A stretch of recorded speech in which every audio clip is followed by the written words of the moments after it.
समय की शुरुआत। हम असल में समय की शुरुआत को देख सकते हैं। प्रकाश जो 13 अरब सालों से यात्रा कर रहा है, जब से पृथ्वी, हमारा सूरज या हमारी आकाश गंगा भी नहीं थी, अब हमारे टेलीस्कोप्स तक पहुंच रहा है और ब्रह्मांड के शुरुआती पलों को दिखा रहा है। इस डॉक्यूमेंट्री में हम ब्रह्मांड में सफर करेंगे अब तक खोजी गई 3 सबसे पुरानी आकाशगंगाओं को देखने के लिए। कल्पना कीजिए उस ब्रह्मांडीय भोर में झांकना जब अंधेरे ने पहली बार प्रकाश को रास्ता दिया था। ब्रह्मांड के बचपन में इन धुंधले तारों वाले भूतिया शहरों ने तारे बनाना बंद कर दिया था, हमारे मूल के बारे में प्राचीन रहस्यों को संजोए हुए। उनके रहस्यमय गुण चुपचाप खगोलविदों की सोच को चुनौती देते हैं, हमारी इस समझ में क्रांति लाते हुए कि हम जो कुछ भी जानते हैं वह कैसे बना। तारों के चमकने से पहले क्या था? इसका जवाब हमें एक ऐसी जगह ले जाता है जो सोच से भी परे है। एक ऐसा ब्रह्मांड जो गुप्त अंधेरे में डूबा हुआ था, लेकिन विरोधाभासी रूप से इतनी तेज ऊर्जा से भरा हुआ था कि उसे समझना मुश्किल है।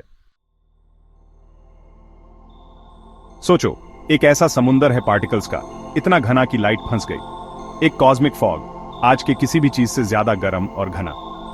बिग बैंग के तकरीबन 3,80,000 साल बाद तक हमारा यूनिवर्स एक तरह के अंधेरे में था। यह अंधेरा वैसा नहीं था जैसा हम जानते हैं, लाइट की गैर मौजूदगी वाला। यह अंधेरा था क्योंकि लाइट थी, पर वो बाहर नहीं निकल पा रही थी। फोटॉन्स बिखर रहे थे, जैसे कॉस्मिक पिनबॉल गेम में बॉल्स, जिससे यूनिवर्स एकदम ओपेक हो गया था। मानो आप एक ऐसे सुपर हीटेड फॉग की दीवार से देखने की कोशिश कर रहे हो जो हमें पता किसी भी चीज को इंस्टेंटली भाप बना दे। जैसे जैसे ब्रह्मांड फैलता गया, वो धीरे धीरे ठंडा होता गया, एक क्रिटिकल टेम्परेचर थ्रेशोल्ड तक पहुंच गया। इस इंपॉर्टेंट मोमेंट पर इलेक्ट्रॉन्स और प्रोटॉन्स, जो पहले बॉन्ड करने के लिए बहुत एनर्जेटिक थे, मिलकर न्यूट्रल हाइड्रोजन एटम्स बना लिए। इस प्रोसेस को रिकॉम्बिनेशन कहते हैं, जिसने कॉस्मोस को बदल दिया। फोटॉन्स अब बिना किसी रुकावट के ट्रैवल कर सकते थे और ब्रह्मांड पहली बार ट्रांसपेरेंट हो गया। ये जो ट्रांसपेरेंसी आई थी, इससे लाइट फौरन नहीं आई। उसके बाद आया कॉस्मिक डार्क एजेस। कई 100 मिलियन ईयर्स तक यूनिवर्स क्लियर तो हो गया था, लेकिन डार्कनेस में ही रहा। इस विशाल एक्सपेंस में बस हाइड्रोजन और हीलियम फैले हुए थे, दूर दूर तक। इस घने ब्रह्मांड के कोहरे से रोशनी के बीज उभरने लगे। गुरुत्वाकर्षण ने डेंसिटी में छोटे छोटे वेरिएशंस पर अपना काम शुरू कर दिया, जिससे हाइड्रोजन गैस कुछ रीजन्स में जमा होने लगा। लाखों सालों में ये पूल्स और घने होते गए, अपने ही वेट के नीचे कोलैप्स होकर पहले हाइड्रोजन क्लाउड्स बने। आखिरकार ये प्राइमोर्डियल क्लाउड्स अपने कोर में इतने डेंस हो गए कि न्यूक्लियर फ्यूजन ट्रिगर हो गया और पहले स्टार्स का जन्म हुआ। जरा सोचो, ये बदलाव देखना कैसा होगा। एक गर्मा गर्म घना कॉस्मिक स्टू जो साफ होकर खाली अंधेरा दिखाता है, फिर गुरुत्वाकर्षण के खिंचाव के युगों बाद रोशनी के पहले बिंदुओं से जगमगाने लगता है, जैसे अनगिनत मोमबत्तियां एक एक करके शून्य में जल रही हों। ये जो बदलाव आया पारदर्शिता की तरफ, एक रूपता से संरचना की तरफ, इसने बनाया एक ढांचा जिससे पदार्थ खुद को व्यवस्थित कर सके, गुरुत्वाकर्षण को पहली तारों की नर्सरी को आकार देने के लिए, और अंततः उन प्राचीन आकाश गंगाओं के निर्माण के लिए जिनकी हम जल्द ही खोजबीन करेंगे। उन सबसे पुराने स्टार फॉर्मिंग रीजन्स से बहुत ही खूबसूरत गैलेक्सीज निकलकर आईं और रहस्यमयी तरीके से कॉस्मिक टाइम कैप्सूल्स, जिन्होंने इवॉल्व होना बंद कर दिया। कुछ अर्ली कॉस्मिक स्ट्रक्चर्स ने तो आगे चलकर स्टार्स का बहुत बड़ा कलेक्शन बना लिया, लेकिन कुछ समय के साथ जैसे जम सी गईं और एस्ट्रोनॉमर्स को यूनिवर्स के शुरुआती दिनों की एक झलक दिखाती है। खगोलविदों ने हाल ही में NGC 300 की दिशा में 3 असाधारण आकाश गंगाएं खोजी हैं, जो पारंपरिक समझ को चुनौती देती हैं। ये अल्ट्रा फेंट ड्वार्फ गैलेक्सीज हैं, जिनमें बस कुछ 100 से लेकर शायद 1000 तारे हैं। तुलना के लिए हमारी आकाशगंगा मिल्की वे में सैकड़ों अरबों तारे हैं। शुरुआती ब्रह्मांड के खामोश अवशेषों की तरह ये ढांचे हाल ही तक छिपे रहे। ये खोज दिखाती है कि बड़ी खोजें अक्सर लगन से ही होती हैं। महामारी के दौरान यूनिवर्सिटी ऑफ एरिजोना के खगोलशास्त्री डेविड सैंड रिसर्च लिमिटेशन से परेशान होकर DSI लेगेसी सर्वे की इमेजेस, जिन रीजन्स को पहले नजरअंदाज किया गया था, उन्हें मेथोडिकली एग्जामिन करने लगे। कुछ घंटे बस ऐसे ही देखते रहे और फिर अचानक सैंड ने उस पल को याद करते हुए बताया जब स्क्रीन पर अचानक से धुंधले निशान दिखाई दिए।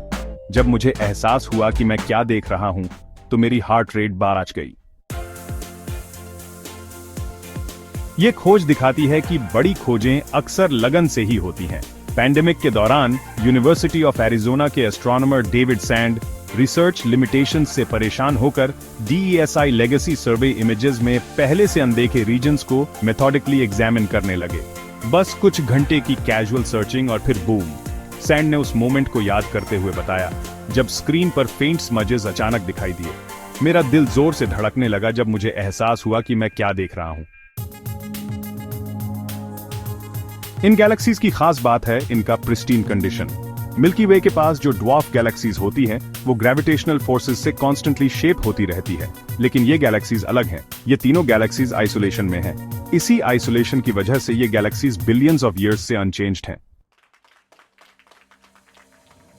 जब हमने जेमिनी मल्टी ऑब्जेक्ट स्पेक्ट्रोग्राफ से देखा तो इन कॉस्मिक फॉसिल्स में सिर्फ एंशिएंट स्टार्स मिले, कोई यंग स्टार्स नहीं मिले, और ये पूरी तरह गैस से खाली दिखे। नॉर्मल गैलेक्सी एवोल्यूशन में गैस नए स्टार्स बनाने के लिए बिल्डिंग मटेरियल होता है। इसके बिना स्टार फॉर्मेशन पूरी तरह रुक जाता है। ये जो गैस नहीं है ना, इससे एक कॉस्मिक मिस्ट्री पता चलता है। इन गैलेक्सीज का डेवलपमेंट इतनी जल्दी कैसे रुक गया? सबसे बड़ा थ्योरी रियोनाइजेशन से जुड़ा है। एक ऐसा पीरियड जब सबसे पहले मैसिव स्टार्स ने इतना अल्ट्रावायलेट रेडिएशन प्रोड्यूस किया कि वो छोटे स्ट्रक्चर्स से गैस ही छीन लेता था। हमें यह पता नहीं है कि ये रियोनाइजेशन इफेक्ट कितना स्ट्रॉन्ग या यूनिफॉर्म है, सैंड ने कहा। अगर हमें पता होता कि कितना फ्रैक्शन इफेक्ट हुआ था तो हमें अर्ली यूनिवर्स के बारे में कुछ पता चलता, जो कि किसी और तरीके से जानना बहुत मुश्किल है। ये जो स्ट्रक्चर्स हैं, ये बिल्कुल कॉस्मिक एम्बर की तरह हैं। इनसे एस्ट्रोनॉमर्स सीधा देख पा रहे हैं कि गैलेक्सीज कैसी दिखती थीं जब सबसे पहले स्टार्स शाइन होने लगे थे। उन पुराने आकाश गंगाओं का प्रकाश सचमुच समय की शुरुआत से संदेश ला रहा है। लेकिन यहां कुछ और भी दिलचस्प है।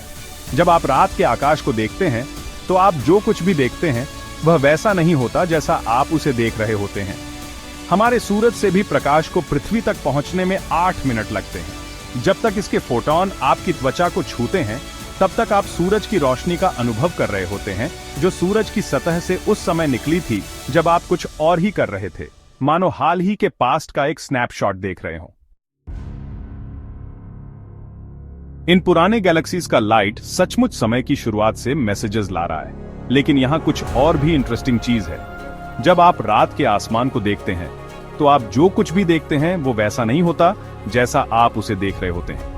हमारे सूरज से भी लाइट को पृथ्वी तक पहुंचने में 8 मिनट लगते हैं। जब तक इसके फोटॉन्स आपकी त्वचा को छूते हैं तब तक आप उस सनलाइट का अनुभव कर रहे होते हैं जो सूरज की सतह से उस समय निकली थी जब आप कुछ और ही कर रहे थे, मानो रिसेंट पास्ट का एक स्नैपशॉट देख रहे हों। प्रकाश लगभग 3 लाख किलोमीटर प्रति सेकंड की रफ्तार से चलता है, एक अविश्वसनीय गति जो ब्रह्मांडीय दूरियों में एक बुनियादी विरोधाभास पैदा करती है। कोई वस्तु जितनी दूर होती है, हम उसके उतने ही पुराने अतीत को देख रहे होते हैं। हमारे सबसे नजदीकी आकाशगंगा एंड्रोमेडा से प्रकाश हम तक पहुंचने में 2.5 लाख साल लगते हैं। इसे देखने वाले खगोलविद उन घटनाओं को देखते हैं जो तब घटी जब धरती पर शुरुआती मानव पहली बार प्रकट हो रहे थे। ये जेम्स वेब स्पेस टेलीस्कोप एक तरह का कॉस्मिक टाइम मशीन है। ये 13.5 बिलियन ईयर्स पुरानी इंफ्रारेड लाइट डिटेक्ट करता है जो स्पेस में ट्रैवल कर रही होती है। जैसे जैसे यूनिवर्स एक्सपैंड होता है वैसे वैसे ये उसमें ट्रैवल कर रही लाइट की वेवलेंथ्स को स्ट्रेच करता है। बिलियंस ऑफ ईयर्स पहले विजिबल स्पेक्ट्रम में जर्नी शुरू करने वाली लाइट धीरे धीरे रेडर एंड की तरफ शिफ्ट होती है, जिसको रेड शिफ्ट कहते हैं। लाइट सोर्स जितना पुराना और दूर होता है, यह स्ट्रेचिंग उतना ही ज्यादा होता है जब तक कि विजिबल लाइट पूरी तरह से इंफ्रारेड वेवलेंथ्स में ट्रांसफॉर्म न हो जाए। 6.5 मीटर के मिरर के साथ JWST सर्फ लाइट कैप्चर नहीं करता, ये हिस्ट्री रिट्रीव करता है। इसका सोफिस्टिकेटेड नियर इंफ्रारेड कैमरा जो 0.6 से 28 माइक्रोमीटर्स तक की वेवलेंथ्स डिटेक्ट कर सकता है, ऐसे कॉस्मिक स्टोरीज अनवेल करता है जो हबल जैसे प्रीवियस टेलीस्कोप्स से इनविजिबल रहते। ये लाइट कितनी स्ट्रेच हो गई है, ये नापकर साइंटिस्ट्स कैलकुलेट कर सकते हैं कि इसका सफर कब शुरू हुआ था। रेडशिफ्ट वैल्यू जितनी ज्यादा, लाइट उतनी ही पुरानी, जिससे एस्ट्रोनॉमर्स दूर की गैलेक्सीज को कॉस्मिक टाइमलाइन पे सही जगह रख पाते हैं। कुछ लाइट जो वेब ने कैप्चर किया वो एपॉक ऑफ रियोनाइजेशन के टाइम का है, बिग बैंग के 400 मिलियन से 1 बिलियन ईयर्स बाद का, जब यूनिवर्स पूरी तरह बदल गया। High energy ultraviolet photons first stars और गैलेक्सीज से स्पेस में गए, हाइड्रोजन गैस को आयोनाइज कर दिया और यूनिवर्स को ट्रांसपेरेंट बना दिया, और नए स्टार्स के बनने पर भी असर डाला होगा। जैसे हम इन पुराने भूतिया गैलेक्सीज के बारे में सोचते हैं, इस गहरी सच्चाई पर गौर कीजिए। वही मूल पदार्थ जो कभी आदिम ब्रह्मांड में मौजूद था, अब आपके शरीर के हर परमाणु का निर्माण करता है। हम सबसे वास्तविक अर्थों में ब्रह्मांडीय शुरुआत से जुड़े हुए हैं। जैसे हम इन पुराने भूतिया गैलेक्सीज के बारे में सोचते हैं, इस गहरे सच पर भी गौर कीजिए। वही मूल पदार्थ जो कभी आदि ब्रह्मांड में मौजूद था, अब आपके शरीर के हर परमाणु का निर्माण करता है। हम बिल्कुल सच में ब्रह्मांडीय सुबह से जुड़े हुए हैं। डेविड सैंड की टीम और भी अल्ट्राफाइन ड्वार्फ गैलेक्सीज की खोज को ऑटोमेटिक करने के लिए सोफिस्टिकेटेड न्यूरल नेटवर्क्स डेवलप कर रही है, जिससे शायद सैकड़ों अतिरिक्त ब्रह्मांडीय टाइम कैप्सूल का पता चल सके, जो हमारे ब्रह्मांडीय उत्पत्ति की समझ को और गहरा करेगा। डेविड सैंड की टीम बहुत ही एडवांस्ड न्यूरल नेटवर्क्स बना रही है, ताकि और भी ज्यादा अल्ट्रा फेंट ड्वार्फ गैलेक्सीज ढूंढने का काम ऑटोमेटिक हो जाए, जिससे शायद हमें सैकड़ों कॉस्मिक टाइम कैप्सूल्स मिल जाए और हम अपने ब्रह्मांड की उत्पत्ति को और अच्छे से समझ सकें। जब आप रात को आसमान देखते हैं, तो आप हमारे ब्रह्मांड की कहानी को खुलते हुए देख रहे होते हैं। एक कहानी जो तारों की रोशनी में लिखी है, जो अनंत दूरियों से यात्रा करके आई है। कैसा लगता है ये जानकर कि आप भी उसी स्टार डस्ट से बने हैं जिसे ये पुरानी गैलेक्सीज बनी हैं?